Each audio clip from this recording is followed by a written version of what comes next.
Let's cross live now to Syria, where TRT World's Ediz Tiyansan is in Jarablus, which was seized by Turkish forces from Daesh just in the last few days. He's one of the first journalists to make it into that city.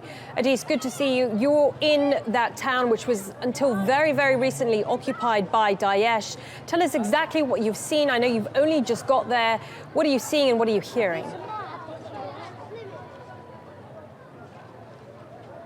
We've just arrived an hour ago, right here at the center of Jarablus. We witnessed an amazing scene. Only about a couple of days ago, Turkish relief agencies started delivering food here. And I think it would be fair to say that I lived through one of the most emotional moments of my life, just as we've arrived with the convoy here. As you see, this truck that belongs to the Turkish Red Crescent. All these children and women, hundreds of people were already gathered here in the center of town, and they started cheering.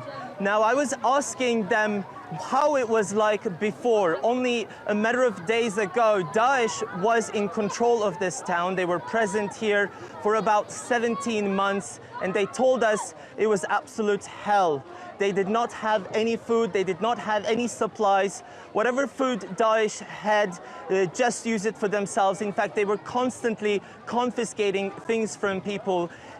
Some of the men here, they told me, we went hungry for some 17 months. And just to see these little children cheer up when they see this aid come in, it is absolutely tragic and emotional at the same time. And just to give you an idea, this operation, as I said, started only a couple of days ago.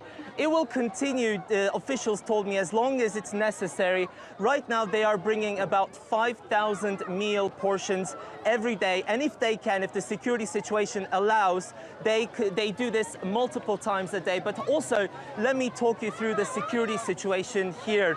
The FSA fighters are also here, as you see. They're behind us in their green uniforms.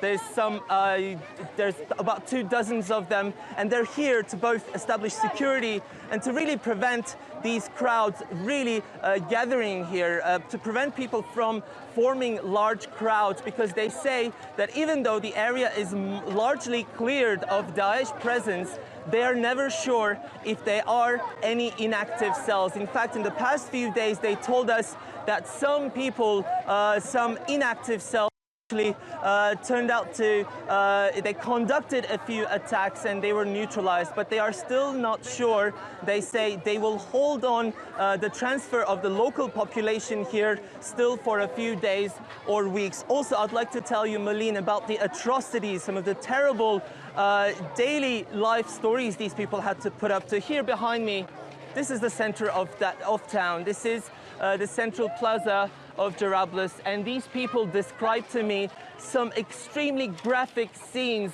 of beheadings conducted in front of the entire public. And in fact, everyone was encouraged to gather here and watch those scenes right here. And that is why I am seeing a terrified crowd here, a civilian population that had to live through 17 months of torture. And this is in their own words. They said women were punished for not wearing the hijab. Men were charged if their mustaches or beards were not in the right standard, and all of their livestock was confiscated. They were forced to also work for them if necessary. Just looking behind, on some of the walls, at the entrances of some of the buildings, you can actually see the old classic, now the symbol that everybody knows, the black Daesh flag.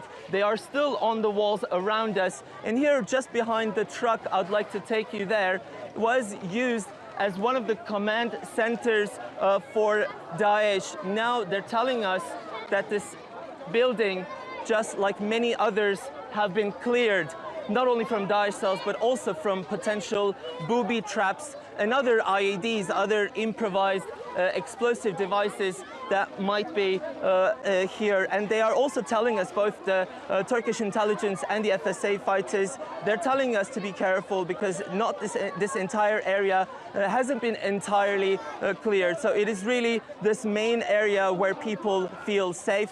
But remember, this is an ongoing operation, and only about 8 to 9 kilometers away, the battles are still underway as the Free Syrian Army fighters are trying to capture yet more ground from Daesh.